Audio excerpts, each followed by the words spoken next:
So today is the day that my son Aidan is going to attempt to repair this lawnmower. He's going to use hopefully some of the things he learned in our little lesson on 4-stroke engines. So this is a lawnmower that was sitting at a curb driveway in front of somebody's house with a sign on it that said free. There were 2 of them, and I decided to grab them because I figured worst case scenario is we could scrap them. Best case scenario is we could use them to learn about how to fix lawnmowers and then maybe even sell it for a few bucks. So at the tail end of the episode on 4-stroke engines, the lesson, we took a quick look at this, and it appeared when we tried to pull it with the pull starter that it was seized. What I did was I lifted up the bottom and I grabbed the blade and used the blade to get more leverage, and I was able to actually rotate the crankshaft a little bit. Once I rotated the crankshaft, now we are able to use the pull starter. We can actually get it to turn over. So that's a good sign. One of the problems I did notice, though, we did a quick oil level check, and unfortunately the oil level is way low. And by the looks of the sides of the engine here, it looks like it's been leaking oil because it's all this black gook, which is indicative of when there's a coating of oil on the engine, all of the dirt sticks to that and creates this black gunk. And then I noticed something that really made me wonder. So Aidan, take a look at this. Do you see this bolt right here? Yeah. This bolt is completely loose. It's fallen out. This bolt is supposed to go through this part of the crankshaft. There's actually a line right there. You see it? Mm-hmm. So this is the upper half of the crankshaft, and this is the lower half of the crankshaft. And these bolts are supposed to clamp the 2 halves together. Well, since this bolt is completely out, I wouldn't be surprised at all if this thing is leaking oil along this junction right here between the 2 halves. And that may explain A, why there's so much dirt and oil all around this thing, and B, if they kept running it while it was low on oil, it may have damaged the cylinder. All right, yeah, so for starters, let's pull the pull start assembly right off and get that out of the way. Once you get that plastic cover off, we should be able to pull off this shroud, and this plastic piece is probably part of the tank. This is actually the gas tank, the fuel tank. It should come out with it. There's a slot right here, so you can take this out like that. There you go. Oh. Just do the grass. Look at acorn from a mouse. All right, yeah, go ahead. We'll take this. Take these out. We'll take this fuel tank right off. It's empty. Anyway. I believe it's empty anyways.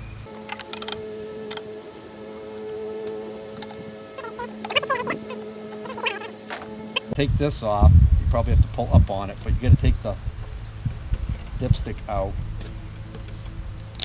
Take this like this. And put the dipstick back in.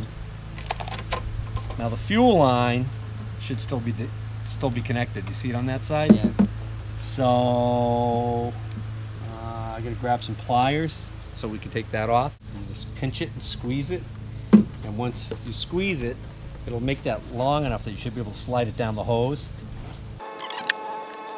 Okay. Once you get it slid out of the way, now take a regular screwdriver and keep track of your tools. You got them all over the place here. They're gonna roll into here. You're not gonna know where they are. Normally we'd worry about gas. Obviously this is bone dry. I wonder what that is inside there. You hear that?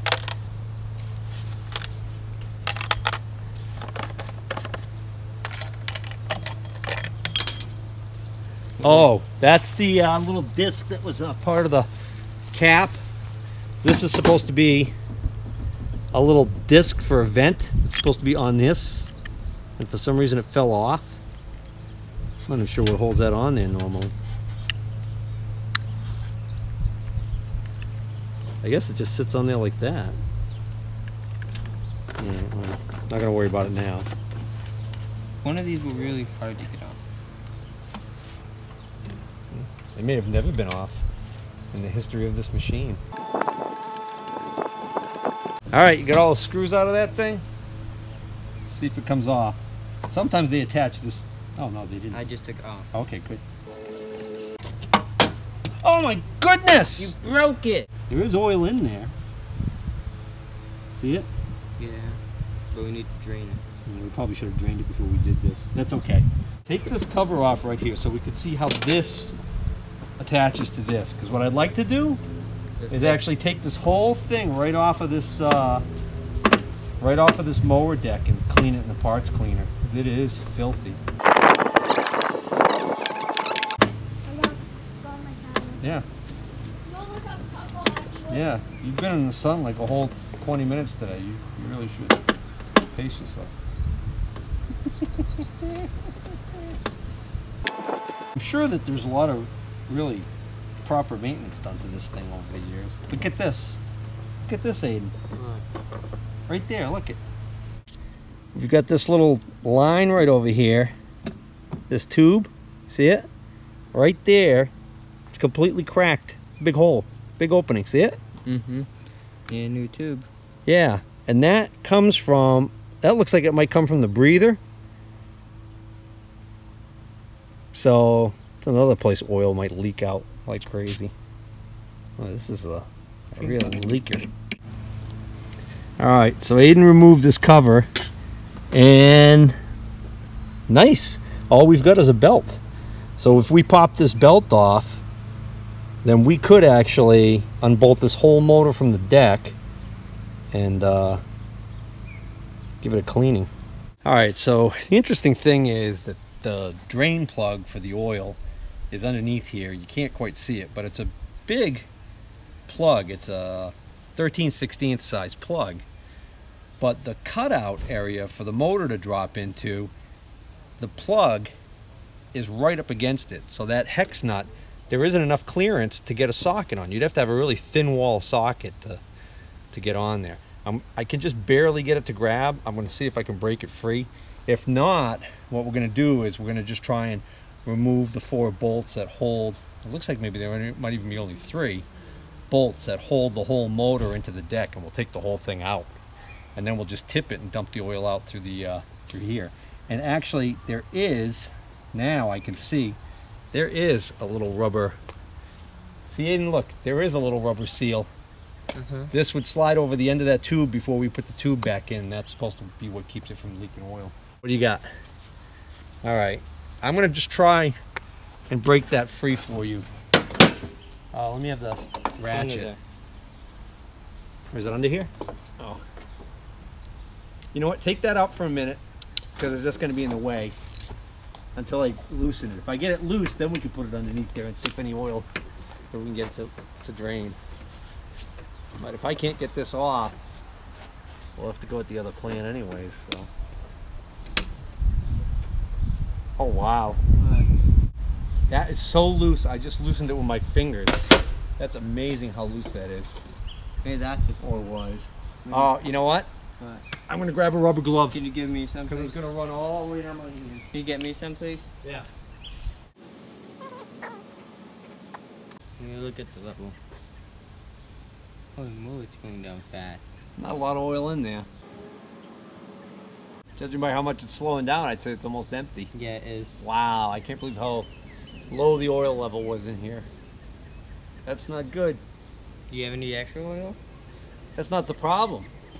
The thing that worries me is if the oil level's been that low, how long were they running it with hardly any oil in it? What was lubricating the piston and the bearings and everything in this thing? How do you take this belt off? No, we'll get to that in a moment. There should be some way we can relieve the tension, even if it's just temporarily, to get it to slide off. Yeah, it moves in some. Does it? Yeah, just a little bit. Hey, look. Don't rock this thing, because if it slips off these blocks and this thing comes crashing down on my wrists. Ouch. Yeah. Game over, man. You know what we should try and figure out how to do? What? Undo this cable on this thing. What cable? A cable that goes up to the... What, like this? Yeah. It's easy.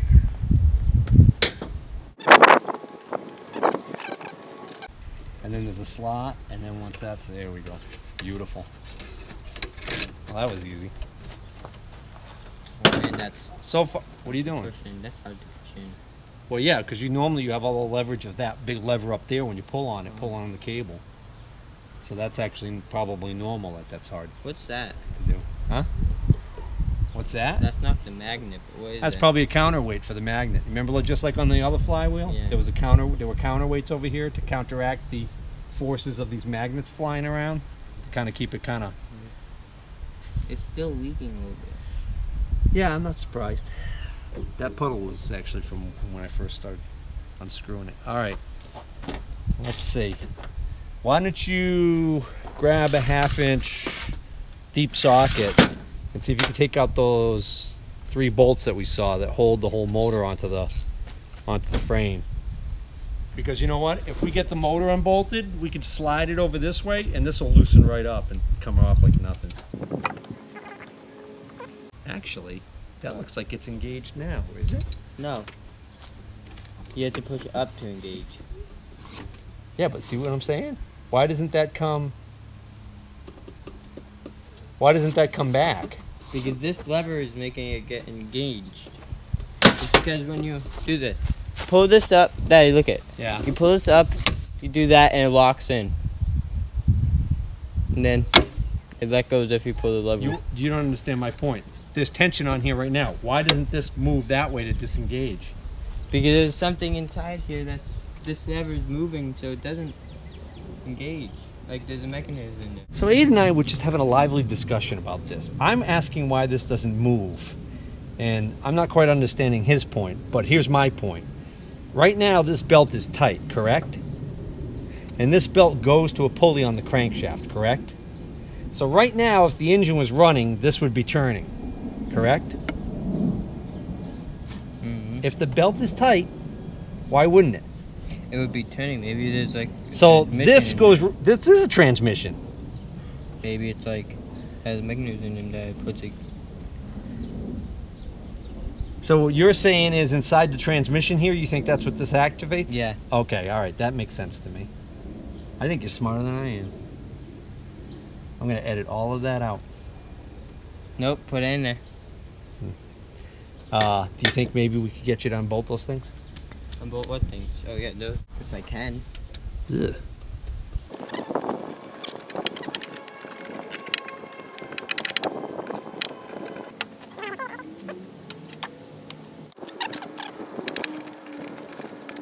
Thing is stabbing me in the face. Hmm? Stupid wire stabbing me in the face. Oh, why don't you tell me? I could. Yeah, your face is all dirty now. Why don't you say something? I was looking at the car that was going by.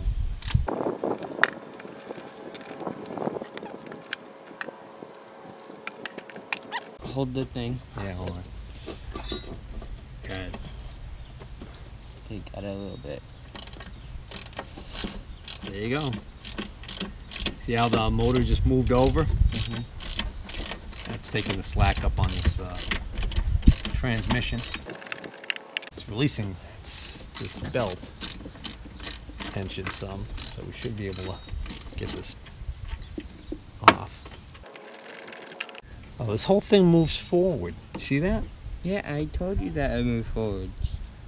Well, then let's put something under here. Maybe we can pry it back into position. So that as this move forward.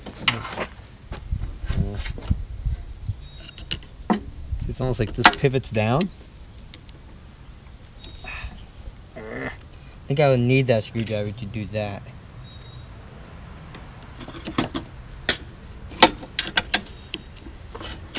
Careful, careful. You don't, wait. Don't just go prying like crazy. You could bend this bracket, you could crack the housing. Why don't we just see whether or not this stupid motor will move forward more? Is it just me, is it? Yeah, that's completely undone, so that shouldn't be what's holding it. There's a belt under here.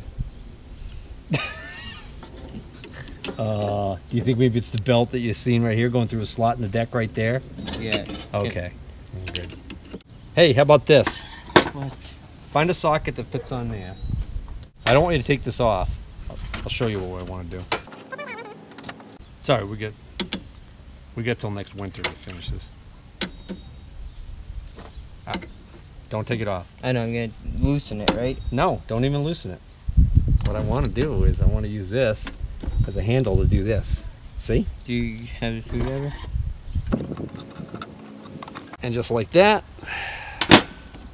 Oh, can we just lift it up? we're gonna pull this out, and that's gonna go through the slot. In theory, that's what I thought was gonna happen. Interestingly enough. Oh, that case just comes off. Yeah, that plastic housing is like clipped in there. We'll have to see when it's all cleaned up. We'll probably get a better idea how this is supposed to happen. I don't think we did this right. Huh. There we go. Yeah, there's the bolt that fell right out. Something else is hanging this up. No, it isn't. Oh, it's just the plastic housing. Look at the crud that's in there. Yeah, that housing has to come off before you take this See, out. look at right here. This is what holding this housing on. That doesn't make sense. Look at. Then why would it spin like that? Well, what keeps it from spinning and hitting the belt? It's stuck right here. This piece is right. This piece is right here. Ugh, it's filthy. That's what it is. We should like pressure wash this. Oops. Daddy, Hey, look how thick this stuff is. What? bring that container down here so I can dump the rest of this oil out. Not wearing my good shoes. We'll probably want to pull this carburetor off because I don't really want to get the carburetor in the parts washer. I can take it off. Wait, we need to know exactly where all of these linkages go. All right, for starters, let's get this hose out of the way. We need to just pull it off. It just slips on to a barb. That's off. Good. Let's get this air cleaner cover off. What is that? That? Yeah. Oh, it's a little hose. Oh, look at that air cleaner. Look at that. Don't you have to clean that? Don't I have to? Look at it. This thing's I don't think this thing's ever seen any maintenance. What we've got is right here, there's a lever right here. Underneath all this crud, it goes to something called the governor that's inside there. On that other one we were working on, it had that thing that looked like a sail, that the air would blow it. Yeah. This has an internal governor. See the lever right there? So underneath all this crud, there's a lever, and at the top of this lever, there are holes. See them? So we're gonna make sure when we put this together that we put these in the right place. So the top hole has the linkage going over to the throttle, and the bottom hole has the linkage going to this spring. You see it? Right here. Oh yeah. All right, so what we're gonna do is we're gonna take this spring off of here, and with the spring disconnected, we should be able to rotate this and get this to come out of here. All right, Yeah. put that in the parts. Do you have an extra line? Piece of hose for this? Yeah. Yeah, I should be able to scrounge something. How about the ones in the bucket, the clear one? Yeah, well, we'll worry about that. That's the least of our worries. I mean, that is something we're gonna have to take care of, but I'm more worried about all the crud that's on here right now. How do we take off the carburetor? Carburetor, we got a nut right here and another one inconveniently hidden here. I need something to hold that on. Yeah, look at the size of the one that you're using.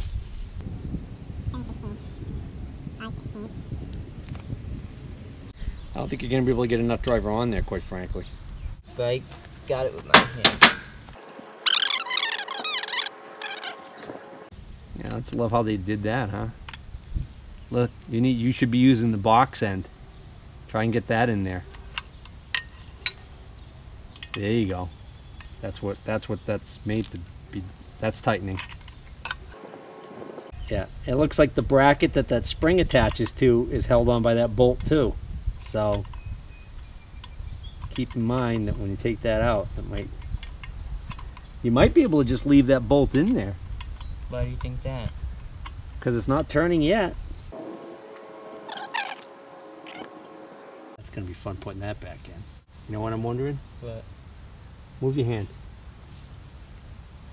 You know how you're supposed to do this? Well, You take this muffler off, and then you can put a nut driver right on there. You know what? Go ahead and take the muffler off. That's another thing we don't have to worry about when I put it in the parts cleaner. We don't have to worry about it filling up with fluid. You're putting this whole thing in there? I'm going to put it on the shelf in the parts cleaner.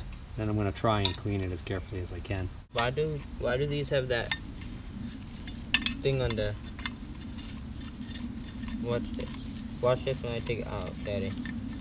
What? Why does this have that? What is it? Like a shield. No, it's a bushing because it's a thinner bolt, and you just use a larger piece. Now see with that muffler off, now this bolt comes right out. I bet It should. It's getting caught on something. There it is. All right. Look at that seal. It's Look, not look, good look, at look, all. look. Try not to tear that because we want to try and reuse that. Oh, no.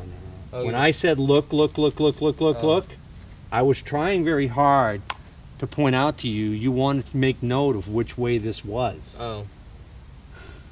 Do you see which way? I think it went like this. Yeah, it must have, because you see the marks? That's a clue. See on this side how it's got these round marks? Mm-hmm. That's because the bolt head was against that. Yeah. See on this side how it's all, looks. it's like clean in a very distinct pattern Yeah. that shows that it was up against there. So that's going to be the clue to when we go to put this together, so we can put it back together correctly. I don't think I can take this off without ripping it. Let me try it. And I might have another one of these gaskets around, but... And now we can disconnect that. Oh, to take that lever off. No, just leave it on there for now. Are you gonna be afraid of this stuff going in here? Or are you gonna block it off? I'm not going to be as afraid as you might think. There's a putty knife for the big areas and big heavy stuff, and here's a small dull chisel you can use for like the tighter areas here.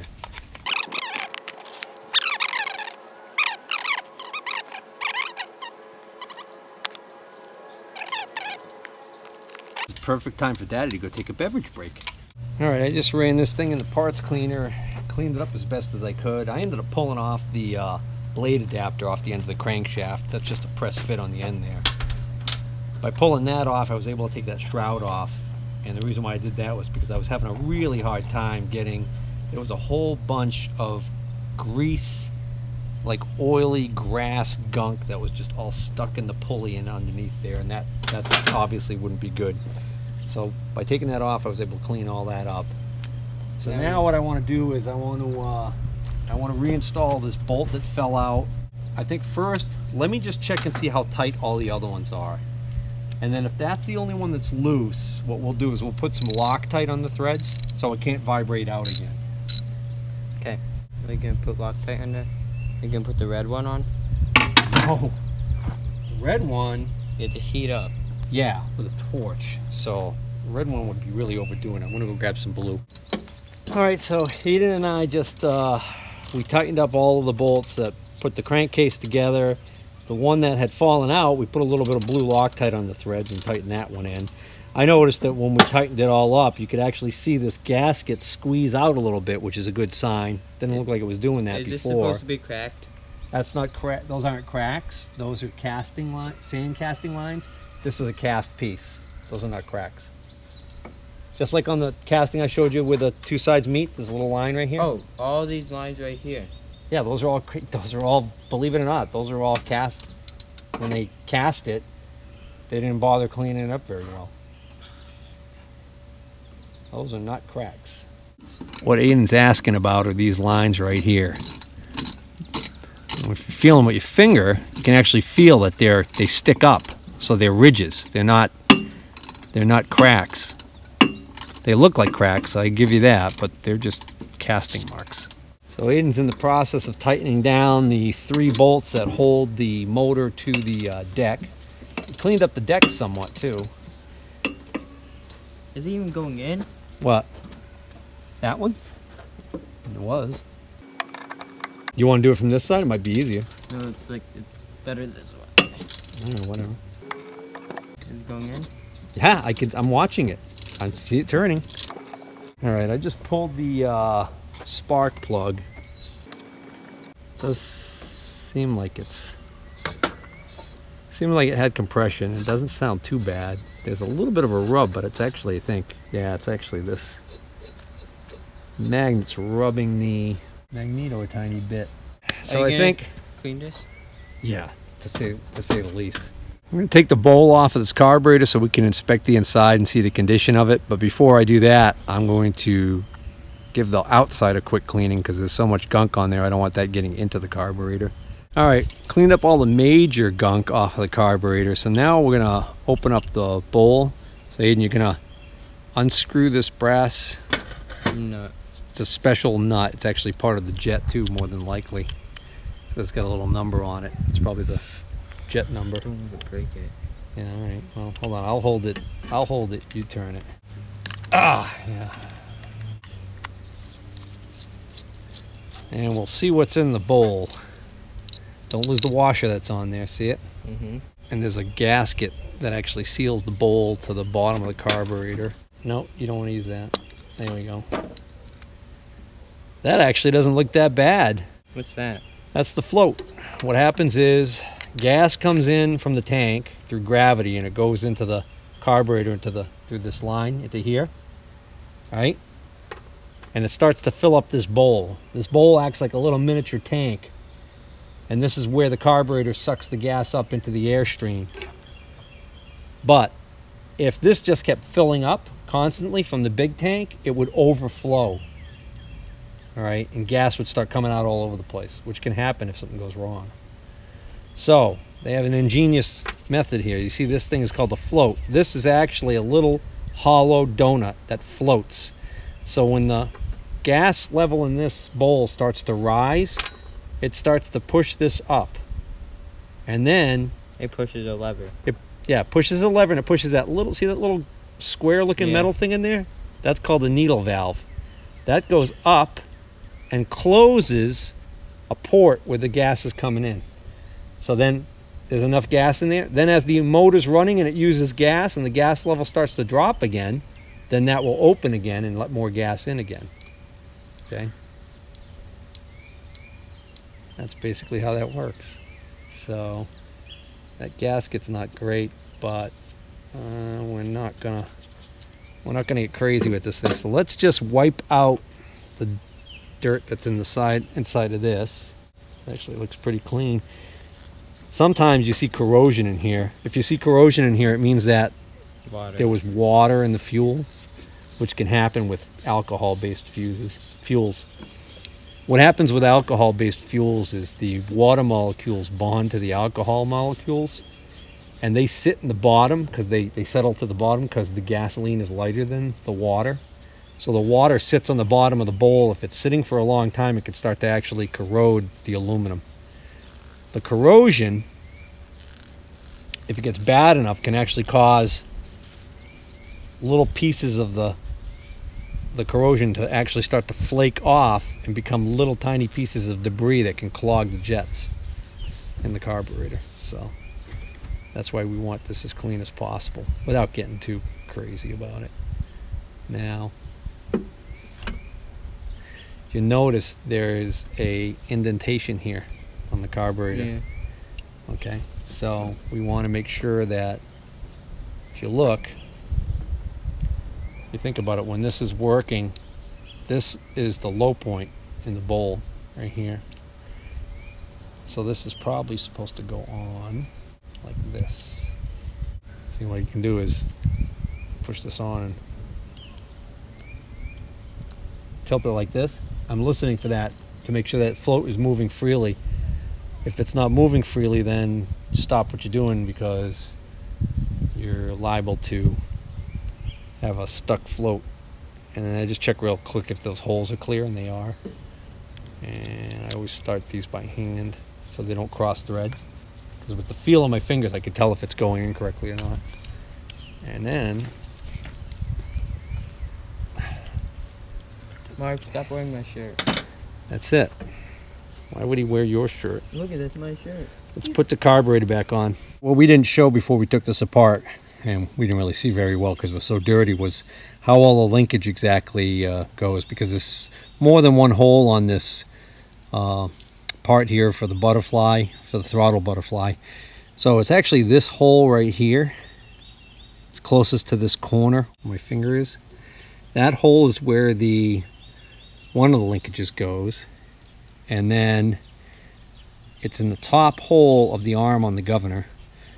And then this linkage that goes to the spring is in the bottom hole on the arm on the governor. And of course the other end of the spring just goes to this bracket, which is held on by one of the carburetor bolts. So now we've got that all working correctly, and as it should, it's actually wide open throttle right now. And what will happen is once the engine starts, if the governor is working correctly, the centrifugal weights inside this crankcase will cause this arm to move over and pull the throttle closed to the idle position unless the throttle is set higher. Okay, Aidan just finished putting the muffler back on. So what we're going to do now before we go any further is we're going to see whether or not there's any spark, because if we can't get spark at this point, we're probably going to end up having to pull the flywheel and investigate the points. So what we're going to do is we're going to temporarily put the pull starter cover back on so we can pull it. There we go, boy. I think I got it. All right, we just temporarily screwed this in. All right, now you want to pull it. You don't want to pull the whole thing off the block. So, all right, hold on. Oh, that's much more smoother. Yeah, all right, go ahead. Do it again. Do it again. Do it again. Do it again. Do it again. Stop. We're not getting any spark at all. Let's see. How does this linkage for this shutoff work? Because it might be actually in the kill switch position right now. This bracket doesn't move. So this whole thing right here moves? Yeah. How does it move? Pull. Oh, so that's... Oh, I bet you... Okay. This is one of those crazy lawnmowers that when you let go of the thing, it just shuts off, I think. So we're not going to get spark if we have this like this. So we'll pull it like this. All right, go ahead, do it again. Yep, spark. Go ahead. Go ahead. Go ahead. Okay, good enough. Satisfied, we got spark. We had to take a break to go do another project, and by the time we got to this, it started getting dark. So we just replaced this little length of breather line. This is the only piece of hose I had that was the right diameter. The fuel line is a smaller diameter. This breather line is larger inside diameter. So hopefully this will be okay. Doesn't really get exposed to fuel, so I'm not worried about that. So I want to put the oil filler back in so that, because we're expecting rain tonight, and we don't want any rain to get in the crankcase.